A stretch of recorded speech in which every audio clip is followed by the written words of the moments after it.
So starting from the second step, so strategic preparations. So in many applications for funding, it is good to have, for example, preliminary studies. Yeah. So if you are interested in some sort of a topic, some research question, before you apply for funding, it's good to have like something to test. Is it possible to answer your research question? Yeah. So, for example, going back to my research in Soba, so my idea about research in Soba was to study the spatial organization of the city, and I wanted to use some remote sensing methods to do that. But we didn't know if these methods are going to work. So when we were in Khartoum and I had my colleague with his specialized equipment with me because we were doing another research in different part of Sudan, we asked NCAM for permission to go to Soba and just to make a test if these methods are working. Yeah. So we went to Soba for one day. We did test on a small part of the site. We test the magnetometry method. It was working. It provided some information about the structures which are underground without excavating. And based on that, we had our preliminary studies. Yeah. So preliminary studies are usually something to test.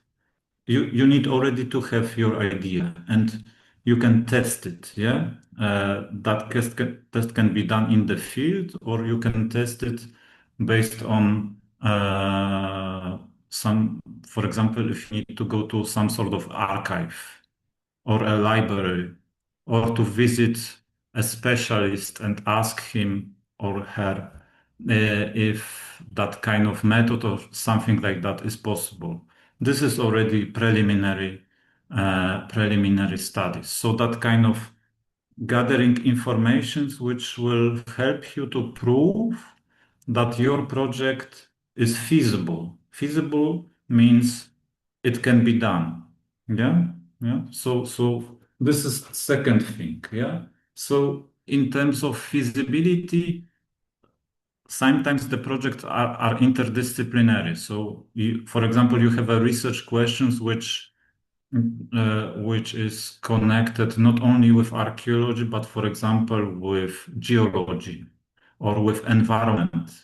Then in your team, you should have someone who is specialized in that field. So then your project is going to look good if you have specialists from different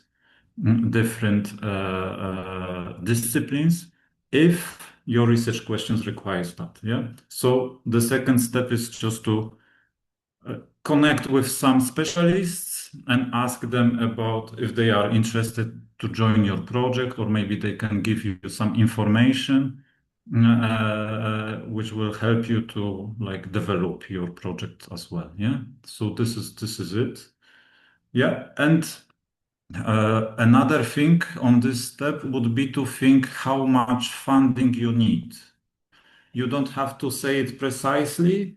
You just need to know, do you need a large amount of funding or your project, your question requires only small funding? Yeah.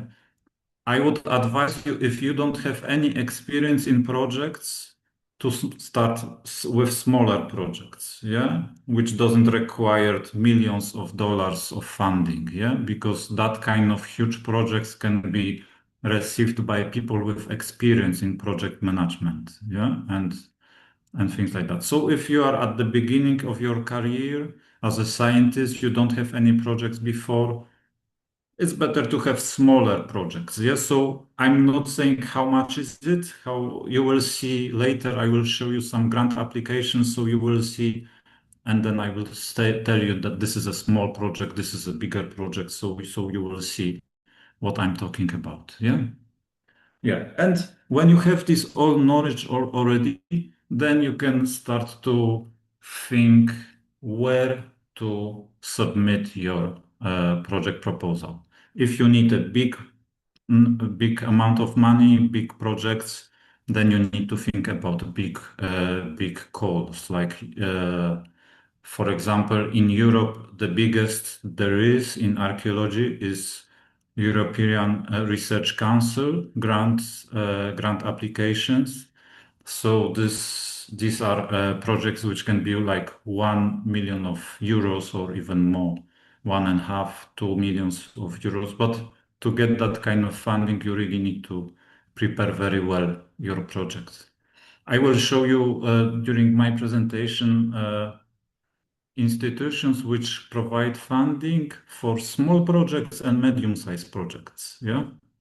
Yeah, and also next to the projects which required field work, I will also show you various scholarship opportunities. Yes, so this is a different type of project. It's more individual, but I will tell about that later. So in the step 3, if you find your funding institution, then you need to go through all the regulations, what can be funded, what cannot be funded, because it's usually also stated by these institutions, they cannot fund everything. So it's important to know that before you start submitting, and how the application, I mean, grant application looks like. Yeah. So usually preparation of that kind of application requires time because usually they need many information, many documents. It's not going to happen in 1 or 2 days. Usually, if it's easy, it's going to take you like 1 month, yeah, to prepare that kind of application when it's easy. If it's not easy, if it requires a lot of documentation, a lot of documents, it can even take more. So you need to think about that when you see the deadlines. Deadlines are very important because each institution is setting a deadline to which day you can submit your proposal. Yeah. If you go past that deadline, for example, deadline is the 1st of June. If you submit your proposal on the 2nd or 3rd of June, then it's going to be rejected. Yeah. So you need to fit into the deadline. Yeah. So if, for example, now you will find something which has a deadline in 1 week, the possibility to make a good proposal, to prepare a good proposal for that call is minimal. Yeah. Yes. So it's better to work like if you have something in 1 month, 2 months, half of the year, then you can prepare, then you can think about your research project. Yeah. Yeah. So it takes time. Yeah. And also, yeah, step number 4, submission and review process. This is also taking time. Usually, depending on the institution, the review process can last from few months, let's say 3, 4 months, it's minimum, to 8 months, even 1 year in some cases. Yeah. So you need to also consider that. So if you want to apply now, you decide to apply now, you will develop your project, you will find your institution, funding institution, and then you will submit your proposal. The time when you will be able to use the fund will be probably in 1 year or 1.5 year from now. Yeah, so you need to like think about it. Yeah, so it's a quite long process in most of the cases, of course. Yeah. Okay, but when you get the funding, then fun starts. Yeah, so I can tell you that it's work which is worth doing, but it cannot be like you need funding now. It's not going to happen. Yes, so you need to work a little bit to have it. Yeah. Yeah. So let me show you. Uh, okay, so these are free funding institutions which I would like to present you today. This is first of all, I would like to focus on Gerda Henkel Foundation, which provides funding for researchers, various funding. Then I would talk a little bit about UNESCO fellowships. So fellowships is like individual funding for individual researchers or young people who want to be researchers. Gerda Henkel, they have funding for projects, so you can have a team working for you, but they also have funding for fellowships, scholarships. So this is also individual.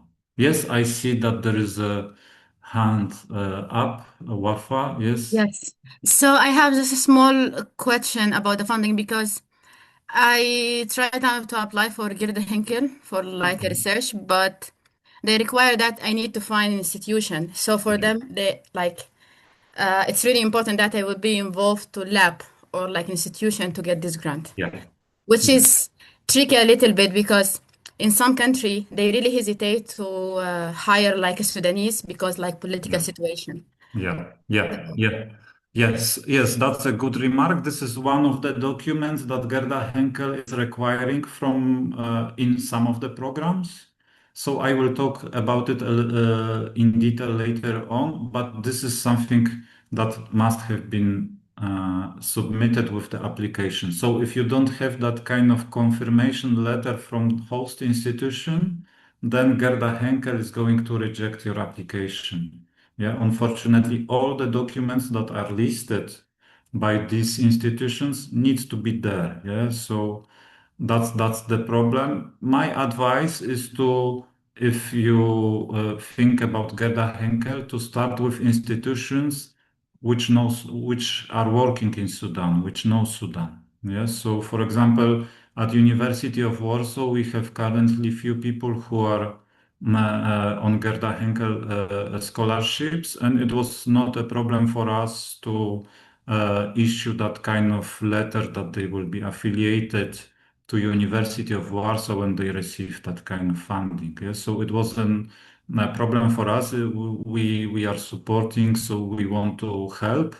But I know that maybe some institutions which don't work in Sudan, they don't know Sudan, they can be hesitant. So yeah, yeah.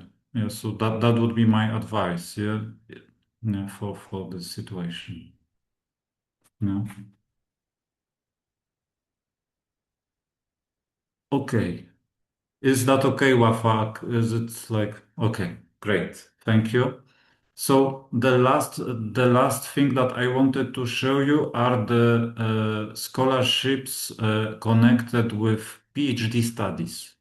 And I will show you example from University of Warsaw, but this apply to all universities in Poland and to most of universities in European Union, because the law is more or less the same in each of these countries. There can be some changes, but generally the idea will be similar. Yeah. So what I'm going to show you with doctoral schools at University of Warsaw, it's like an example. Yeah. So, okay. So let's start. Oh, sorry. Let's start. I would like to show you everything on the websites of these institutions. So you will see how does it look like, what kind of informations are there. So it's more a practical thing. So this is the website of Gerda Henkel Foundation. It's available in English and German language. But if you would like, I don't know if you know that Google Chrome has possibility to translate pages. So if you click translate and you choose different language, for example, Arabic, then you can like translate everything to Arabic. But they accept applications in English and German language. So finally, you will have to use English, one of these two languages. Yeah, you cannot apply in Arabic. Yeah, for that kind of scholarship. Okay, I see that there is something on the chat. Okay, there is a questions from Ramiz Hassan Mohammed Bashir. Do any of them include PhD research? Yeah. Okay. Yeah. So the last example will be about PhD studies. So yeah, that would be this. And there is another question. And do they provide funding for students who are already granted university scholarships? Okay, so that's a tricky question. It depends on the program. But if you have a scholarship at one university or one institution, usually when you start that kind of scholarship, you are signing a fellowship agreement. And in this fellowship agreement, you will have regulations, what you can, what you cannot do. So unfortunately, most of the fellowship or scholarship agreements cannot, they don't allow you to have another scholarship or another thing done. Yes. So you need to focus on this one one scholarship, yeah, during this period. But if you have already one scholarship, then check your agreement because it should be written there if you can or cannot. Yeah, yeah. But So if the university is okay with it, so the institution that is gonna provide the funding is gonna be okay with it as well, yeah? Uh, yeah. So if you already have scholarship and they are okay with it, so this is a part of a success because when you apply for another scholarship in different institutions, they can have different regulations. So you need to check the regulations of the second institution as well if they are okay with it. Yeah. Okay. Let me explain you why is it like that because some of the institution, if they provide funding, they want you to focus on the research that you want to do. If you have two or three scholarships at the same time, some institutions can say, okay, you have so many things to do, you are not going to do your research. I mean, the research that you propose in this scholarship in the way that you propose it, because it's usually they are afraid that you are not going to do it. Yeah. So that's why they do that kind of regulation. Yeah. Okay. Wafa, there is a question from you. No, it's just not a question, but it's kind of answer Okay. for like the student. So for Gerda Henkel Foundation, they kind of ask if you want to have a fund when you're during like PhD program, they asked for a letter from your supervisor to prove that you didn't have any fund now. So they can advise you with fund for 1 year or 2 years. Yeah. Yeah. So I went through this, so that's why. Yeah. Okay. Great. Great. Okay. So it's good that we are in Gerda Henkel because I wanted to show you two programs of Gerda Henkel that are, I think, can be interesting for Sudanese scholars. So if you are on the website of Gerda Henkel, you just click funding, and here you have funding initiatives. And here, the first thing I wanted to show you is funding opportunities for scholars at risk. Yeah, this is one thing. And the second I will show you later, it's patrimonies. So let's start with this one. When you enter this website, you will see, yes, short explanation why there is that kind of scholarship and things like that. But what is most interesting for you are the information below. So requirements, type of funding, application procedure and deadlines and so on. Yeah. So let's go through all of these step by step. So generally the funding for scholars at risk is designed for scholars who are currently in a country when there is a war or there is a conflict and they want to continue their research, but they cannot do it because of the circumstances. So this is for that kind of scholars. And what you need for this application is proof of a treat. Yeah, so this is one thing. So you need to state, for example, if you are from Sudan, you need to state that that you are a Sudanese citizen. You have been doing research before, and now the universities are closed, or they don't work, or they don't have funding, or things like that. There is a conflict going on. That kind of thing usually is enough, because the situation in Sudan is clear to everyone. So if you state that you are in Sudan and you want to continue your work, this is the statement, and that's it. Yeah. Uh, there is a one thing that needs to be taken into consideration, is that you are in Sudan actually now, or you have been in Sudan for you have been out of Sudan for less than 3 years. Yeah. So if you are currently, for example, in UK or in France, and you have been staying there for 3 years or more, then you cannot apply for this funding. But if you are 1 year or 2 years in one of the countries outside of Sudan, that's okay. And this is what Wafa was saying, proof of affiliation with a university or another research institution outside your home country. So you need a letter from an institution outside of Sudan, which will be this, let's say, place where you can work. Yeah? Because this is a scholarship for individuals who want to continue their work. They cannot do it in Sudan. They want to do it outside of Sudan somewhere. So you need a institution which is based outside of Sudan, which will provide you that kind of letter. Yeah? Usually it can be a very simple letter signed by someone with authority. Yeah. Yeah. So that kind of letter is enough. And as I suggest to Wafa, in case of Sudan citizens, it's best to start with institutions which have been working in Sudan or are working on some Sudanese materials. If you want to go to any lab or any that kind of facilities, check if they have any connections with Sudan. That usually helps. Yeah, yeah, yeah. So this is it.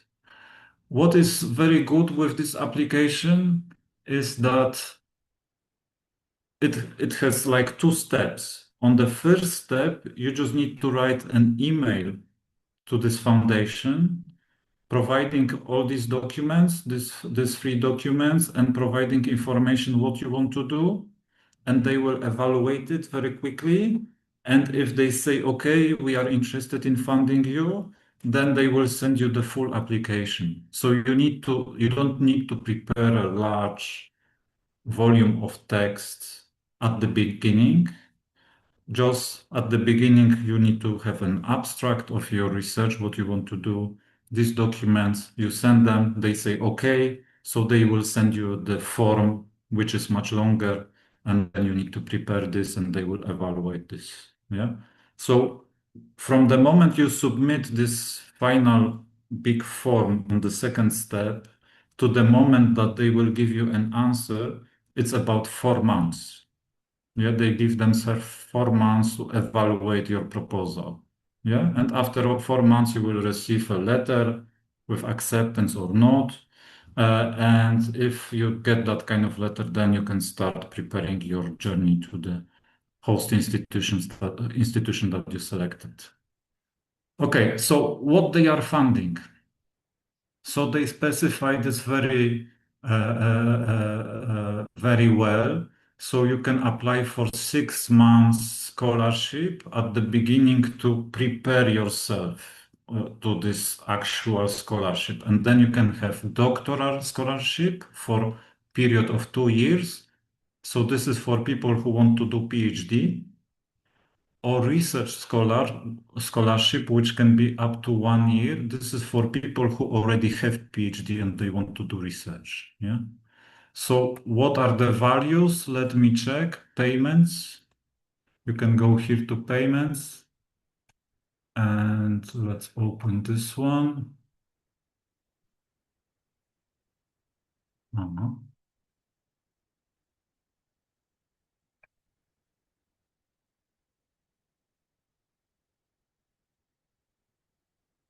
Okay, let me show it here. Okay. Yeah, it's It's here. Um, Scholarship rates. Oh, here. So scholarships are calculated based on months. So if you are, for example, a PhD student, you want a scholarship for 2 years, that means 24 months. Yeah. And each month they will provide you with 1,920 euros. Yeah. So this is that thing. If you have family, then there are some extra things that you can get. Yeah. Traveling aid, so that means the cost of your flight, other means of transportation, visa, and things like that. You need to list this in your final application, and they will fund it. Yeah. So it's like a full funded scholarship. You don't need to add any more any money from you to have that kind of scholarship. So they will fund everything. And if you acquire some materials, for example, you need a laptop, you need some sort of software, you need to go to a conference, you need to go to a library somewhere outside of the host institution, then you can include that in your application and they are going to fund it. Yeah.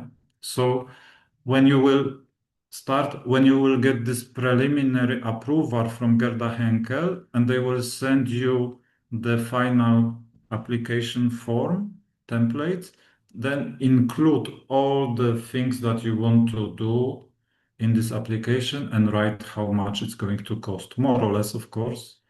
And if they accept, then they are going to fund it. Yeah.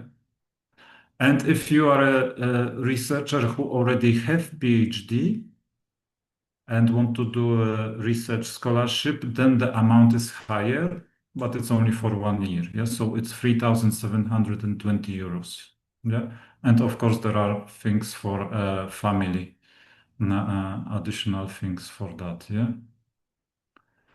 Yeah, so this is it.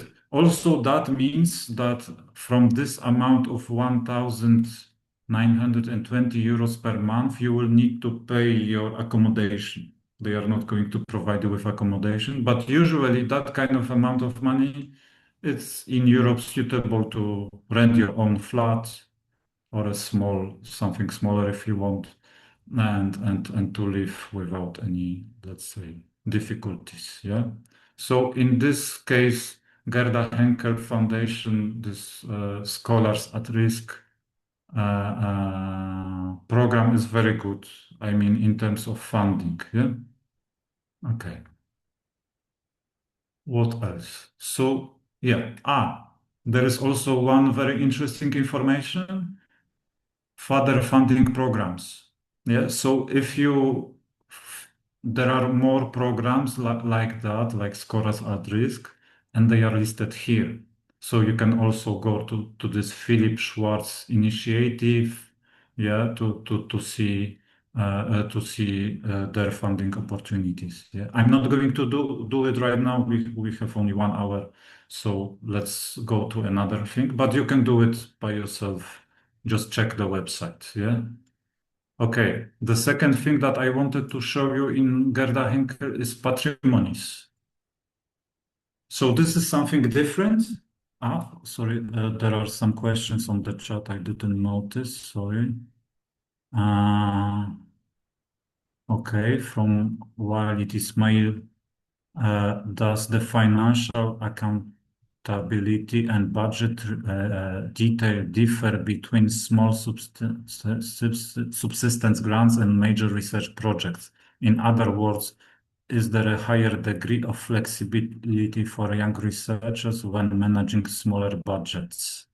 It depends on the funding institution. Some funding institutions are very flexible. If something goes wrong and you need to change something, they don't mind. They do it for you as long as you are doing your research. And some funding institutions are very strict. Yeah. So you will see that in regulations. So when you read regulations, then you will notice that. But usually, from my perspective, is that uh, yeah, if you are in good, when you receive funding, you have someone at the institution who is like leading your case. If you are in good contact with that person, you explain everything in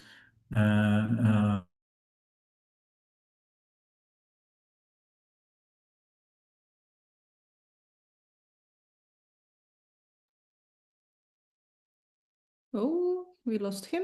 in detail, then usually they are okay with changes. Yeah. Yeah. Ah. Oh, we had a little bit of. Okay. Okay. Should I continue? Yeah. Okay. Okay. So patrimonies. Patrimonies is funding, which is fund. It's a program which is funding projects. So it doesn't have to be for individual researcher. It can be for a bigger group of researchers, a team.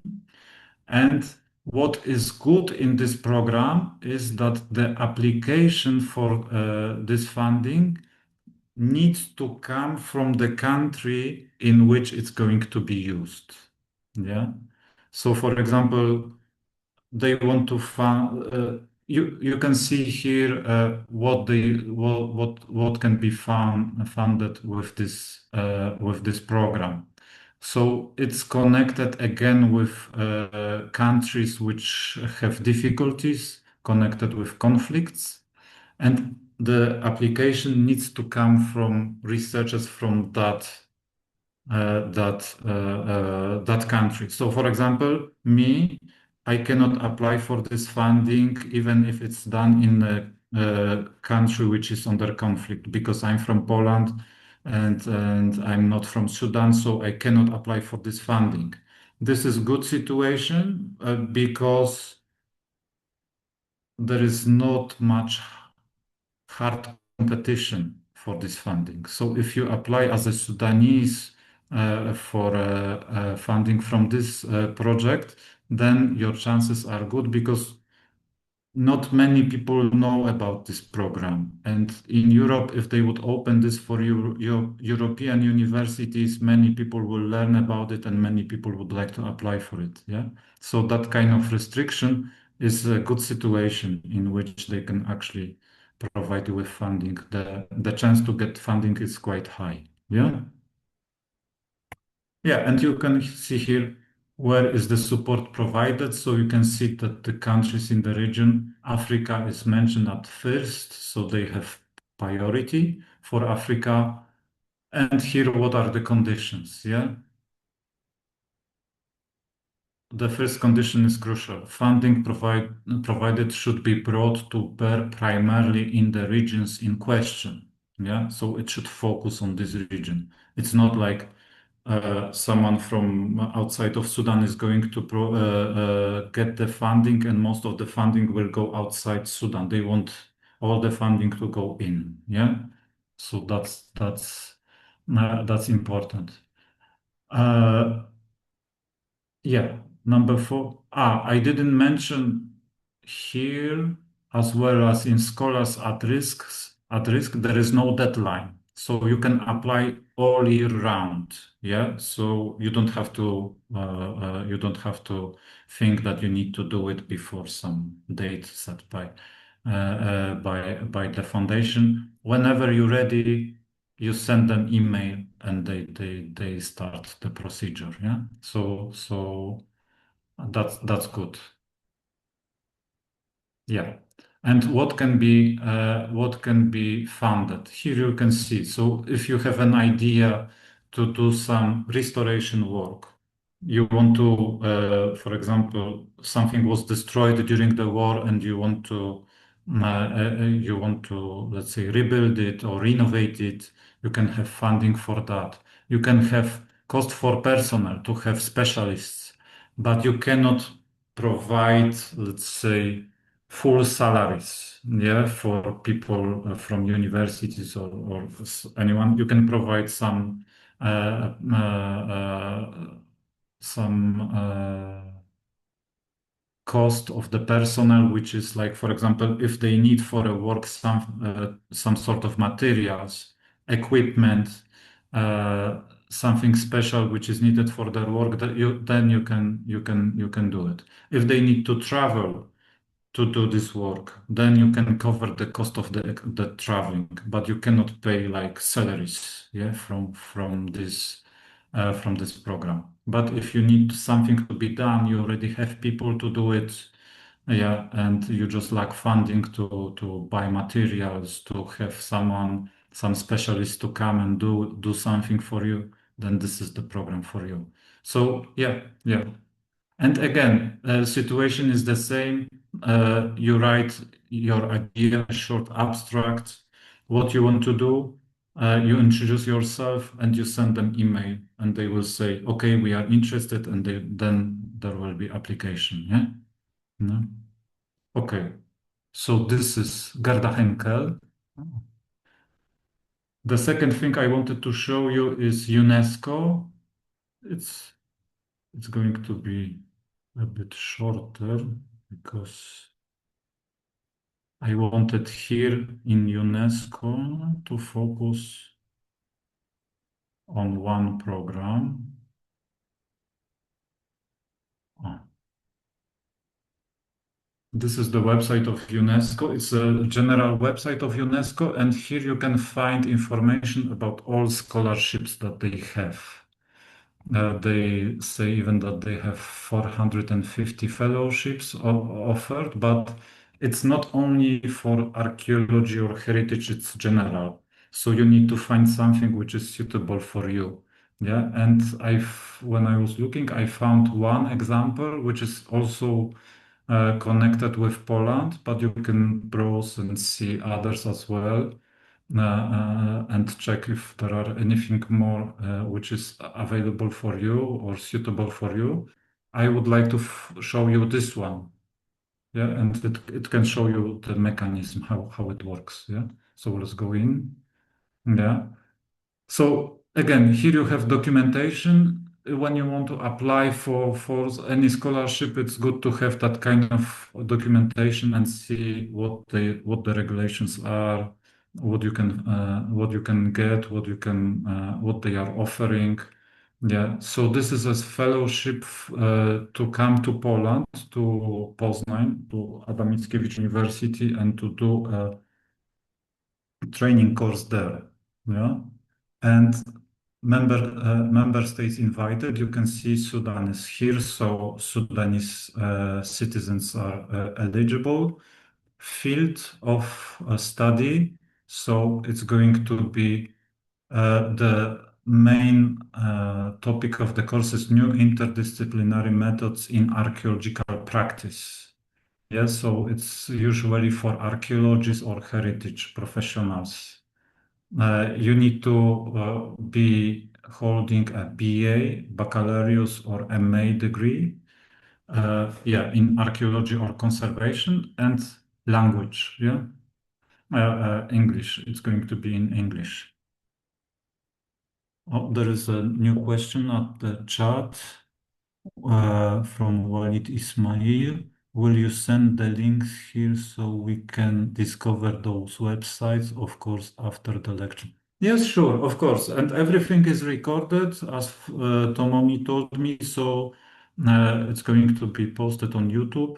But we can send the links, of course, yeah, after the lecture. Yeah.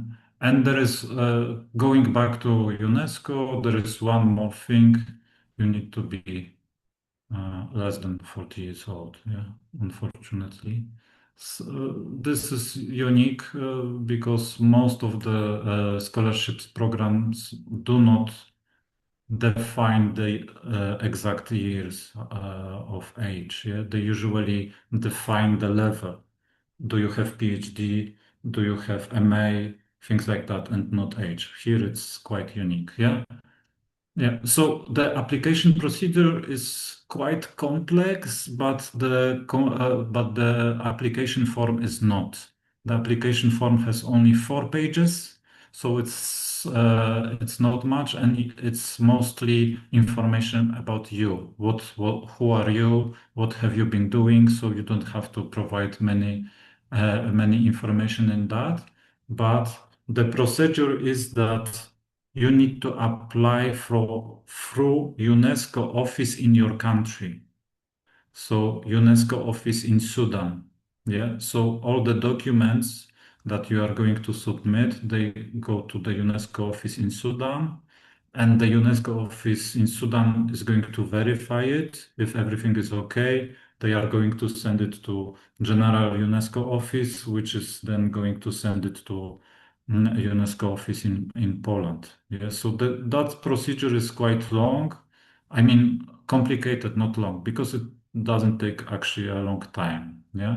And UNESCO office in Khartoum in Sudan will also have some requirements connected with language. Yeah. So they can make a test for you, but if you have a certificate of language proficiency, then you can provide that kind of certificate, and then it's clear you don't have to, in most cases, you don't have to do the exam. Yeah. Okay, but yeah. So yeah, here are the required documents. 4 pages only. So believe me, it's not much. Identity photo of the applicant, passport, copy of the passport, certified copies of English in English, the baccalaureate or MA degree. Yeah, and the English language knowledge. So if you don't have any certificate, then UNESCO office should check your language skills. And what they need also is 2 letters of recommendation. So if you work with any like researcher, someone who is PhD or higher, then ask them to write that kind of supporting letter for you, and you need to provide it as well with the application. Yeah. So this application is until tomorrow, but it's not much time, of course, and you won't be able to prepare it. But I'm showing you this because they have it every year. Yeah. So if you don't, next year they will also have it. Yeah. So think about it in a longer perspective. Yeah. Yeah. What they offer. Yeah. So 9 months, access to university facilities, monthly allowance. This is provided in Polish zloty. So in euro, it's about 600 euro per month for MA studies students, and around 400, 450 for BA people who have BA. Yeah, but they will also provide you with accommodation, and there is also a one-time allowance of 600 euro or 450 euro for BA people with BA to cover your expenses of traveling. Yeah, no. And UNESCO is also providing. Sorry, it's to be paid upon arrival. It's like an additional thing. UNESCO is providing funding for travel. Yeah. So yeah, sorry. No. Yeah, and they provide medical insurance, which is of course, very important and one of crucial things. Yeah, and that kind of pocket allowance one time. Yeah, and visa in for Poland, usually Sudanese citizens need to apply for visa in Cairo. There is Polish consulate in Cairo, so they can apply there. We have good relations. I mean, archaeologists in general have good relations with consulate, so they are supporting us in this case. So if there is someone who is applying for visa and he or she wants to go to study archaeology or to do some courses in archaeology, so usually they don't do any difficulties, yeah, but some procedures of visa application need to be undertaken. But usually it's only a procedural thing, yeah. So yeah, this is UNESCO. The UNESCO fellowship is not as attractive as Gerda Henkel. Yeah.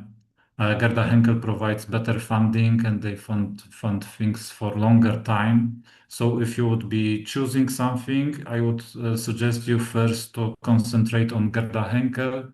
You can do UNESCO as well, but you can be adding a little bit of your own funding to do it. Yeah. Or if you do it on a very basic level, then you will, let's say, survive. But to have something extra, to travel somewhere, to do something, to save some money, that would be quite difficult on the UNESCO funding. In Gerda Henkel, ما في مشكلة, but on this one, it's, yeah, a bit problematic. Okay, the last thing that I wanted to show you are PhD schools.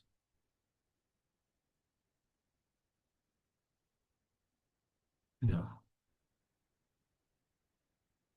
Mhm.